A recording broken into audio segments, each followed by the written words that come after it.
Eu acho que o fato é que eu não aguento mais androides, ETs e homens brancos.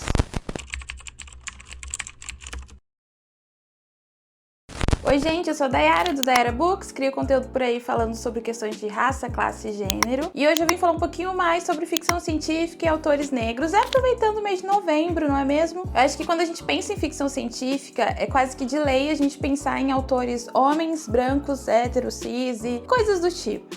Talvez esse seja um dos gêneros que mais bebe de um cânone que é extremamente tradicional, extremamente classicista e também extremamente problemático. Acho que não foram nenhuma, nem duas, nem três vezes que eu li obras de ficção científica e que eu me incomodei com termos, com piadinhas estereotipadas, com questões raciais mal construídas. E eu acho que a gente acaba em algum momento se acomodando nisso e achando que por ser um gênero super tradicional, essas coisas infelizmente são comuns, mas não é assim que a banda toca. Acho que hoje a gente tem, infelizmente, autores que vêm ganhando cada vez mais espaço, mas não quer dizer que isso começou agora, né? A gente tem alguns autores que começaram há muito tempo atrás, mas só estão ganhando visibilidade agora, né? Por isso hoje eu separei duas obras de ficção científica das boas, escritas por autores não brancos e que, assim, coisa fina, gente. Primeiro que eu não posso deixar de falar é Nova, do Samuel Delany. Felizmente ele é publicado pela editora Aleph. É uma edição capa dura, super primorosa, bem feita. Tem conteúdo extra na Órbita, né? A Órbita é como se fosse um site extra da Aleph que você consegue acessar algumas coisas. Se você comprou nessa edição, você consegue acessar pelo QR Code aqui. Tem vídeo do Hora Thiago, eu adoro os vídeos dele. Tem alguns textos relacionados à questão do afrofuturismo e da própria identidade de Samuel Delany. Pra quem não conhece o Delany,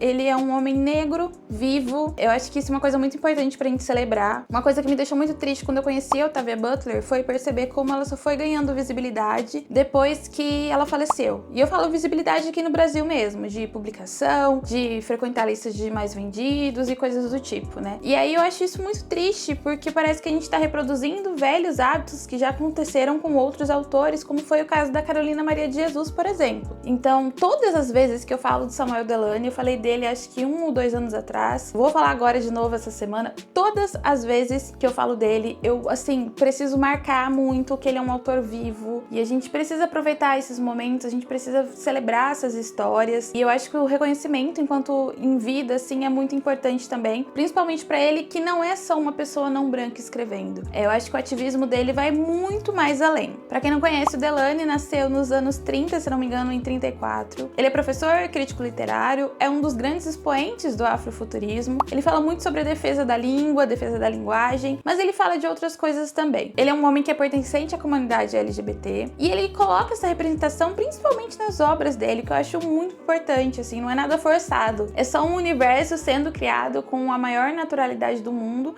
porque é isso que faz parte, sabe? E aí o Delany, ele é conhecido por ser um dos grandes nomes da ficção científica, principalmente no quesito de escrever space operas. Mas o que são space operas? Assim, em um resumo bem resumido, as space operas são um subgênero dentro da ficção científica que destinam as suas narrativas a falarem de uma forma muito mais dramatizada de questões interplanetárias também, né? Esse debate interplanetário precisa fazer parte do enredo. E o Delany sabe fazer isso como ninguém. Nessa história a gente tá no século 32 e aqui há uma disputa de poder, basicamente que acontece de 3 lados, né? Essa dicotomia de bem e mal, ou se você tá de um lado, você tá errado e obrigatoriamente você está contra o outro lado, ela se perde um pouco aqui porque são 3 lados, 3 disputas de poder acontecendo. E aqui é diretamente a luta de famílias pelo poder, assim. São famílias que estão em ascensão, são famílias que detêm um monopólio, e é isso que vai ditar essa narrativa. Então essa história gira em torno da disputa da família Von Ray e da família Red. A família Red é dona do monopólio de transportes interestelares, como se ela fosse dona da Latam dos planetas, assim, uma coisa muito interessante. Por outro lado, a família Von Ray tem um outro tipo de poder. Eles são donos do principal tipo de combustível espacial e o mais importante, o Illyrium. De certa forma, uma família depende da outra. Só que o modo que as coisas são colocadas dá muito a entender que uma família precisa se sobrepor à outra. Só que qual é a sacada dessa obra? A gente entende que essas famílias, elas precisam exercer um tipo de dominação através de um monopólio. Então, uma família precisa dominar a outra. Por outro lado, a gente que tá de fora compreende que são famílias que precisam, de certa forma, ser complementares. Uma depende da outra. Só que quando você depende de alguém para sobrevivência, e eu tô falando de termos capitalistas mesmo, por mais que que isso se aplique a uma ficção científica, as coisas tomam um outro lado, né? Elas mudam de figura. E aqui fica muito claro. O Samuel Delany usa muito da resistência pela linguagem, ele fala muito da construção da língua e da dominação através da língua, mas além disso, ele constrói personagens que são representativos de uma maneira ideal. Então aqui a gente tem personagens que não são necessariamente o padrão do que a gente vê na ficção científica, tem personagens LGBTs, personagens não brancos, e não é como se eles fossem corpos à margem, é como se eles fossem personagens principais de uma narrativa, e é o que se espera. Pra mim, esse é um livro curtinho, repleto de mundos que dá pra explorar muito bem essa ideia do afrofuturismo. O Delany, ele dá aulas, inclusive, sobre afrofuturismo, mas é que eu acho que para além disso, para além do que a gente imagina do afrofuturismo, é a construção de um gênero que é visto pelo cânone com bons olhos, mas construído por um homem que não segue o padrão, né? O Delany é um homem abertamente gay, é um homem negro que participa de uma frente de resistência, e ele tá fazendo uma literatura que não dá pro cânone ignorar. Então acho que essa é uma das grandes obras. Sempre que alguém pede uma indicação de ficção científica, eu preciso falar do Delany, porque eu acho que ele é um dos grandes caras que foram moldando outras pessoas para escreverem ficção não branca também. E aí, falando de pessoas que foram moldadas pelo Delany, eu preciso falar de River Solomon. Essa edição aqui da Herança dos Fantasmas também é publicada pela editora Aleph. É uma edição em capa mole, mas eu acho tão fofa. Essa ilustração pra mim é perfeita. Quem escreveu a Herança dos Fantasmas é o River Solomon, uma pessoa não binária, uma pessoa neurodivergente, preta, que se entende enquanto um corpo em diáspora. Essa, se eu não me engano, é a obra de estreia, e eu acho uma obra genial, assim. Solomon fala que começou a escrever esse livro por essa sensação que a gente tem enquanto corpos em diáspora de uma inquietação, né? Ser uma pessoa americana não necessariamente dá uma nação para essa pessoa. Ser uma pessoa brasileira não necessariamente me dá uma nação. A gente tem essa inquietação porque nós não conhecemos nossos antepassados, e tudo que a gente sabe é a partir de um passado bem traumático. Então, essa sensação de estar numa nave que não necessariamente é a nossa é o que despertou interesse em escrever A Herança dos Fantasmas. Aqui é uma obra de ficção especulativa e é cheia de referências incríveis. Aqui a gente vai conhecer a Esther, que é uma garota negra que também é neurodivergente, e ela sofre muito bullying por ser uma pessoa dentro do espectro autista, e a única pessoa que tem proximidade com ela é esse médico que ela acaba servindo como assistente. Acontece que Esther é uma pessoa que tá dentro de uma nave chamada Matilda e que tá tentando desvendar um grande segredo que a sua mãe também tentou desvendar, mas ela morreu antes que conseguisse. Então é como se a Esther estivesse tentando dar sequência a esse legado. Só que existem alguns pontos aqui que, assim, pra mim são geniais. Pra começar, o nome dessa nave. Esse nome Matilda, pela própria descrição da autora, fala que é uma expressão direta a Clotilda, que foi um dos últimos navios negreiros a trazerem corpos escravizados para as Américas. É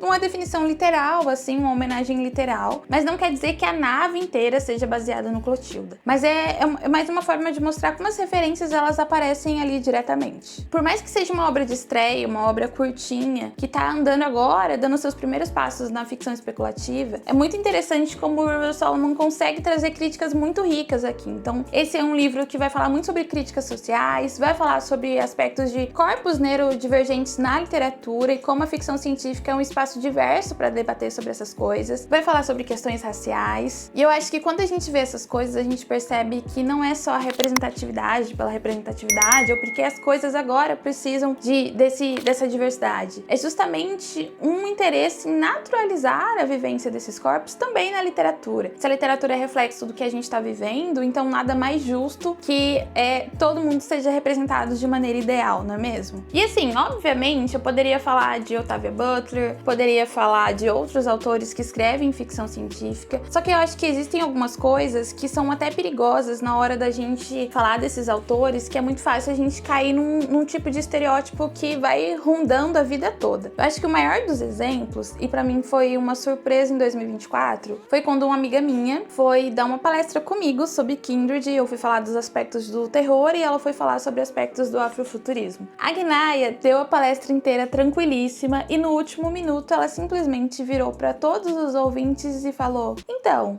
o Kindred não é uma ficção científica. Meu mundo caiu na mesma hora, porque assim, como este livro não é uma ficção científica, se a mulher é conhecida como a primeira dama da ficção científica, e todos os blurbs dessa obra são relacionados à ficção científica. E aí que moram os perigos do estereótipo, os perigos de definir uma história como se fosse a história única que a gente já conhece, né? A própria Octavia Butler deu uma entrevista falando que Kindred não é uma ficção científica porque não há qualquer ciência na obra. Kindred é uma fantasia, mas eu acho que em algum momento as pessoas começaram a denominar ela como a primeira dama da ficção científica e aí automaticamente tudo que ela escrevia era ficção científica também. E aí a obra, uma das mais famosas dela, ficaram conhecidas como uma grande obra da ficção científica por ter viagem no tempo, mas no final das contas, de acordo com a própria autora, é só uma fantasia. É claro que a partir do momento que ela publicou a obra já não é mais dela, a obra do mundo, o público faz o que quiser e pode tentar comprovar por A mais B. Mas assim, cuidado que a gente tem de denominar as coisas, eu acho que é muito importante. Então, seguindo a ideia da Octavia Butler, eu não colocaria ela aqui como uma indicação de ficção científica. Até porque eu acho que Kindred é muito mais uma história de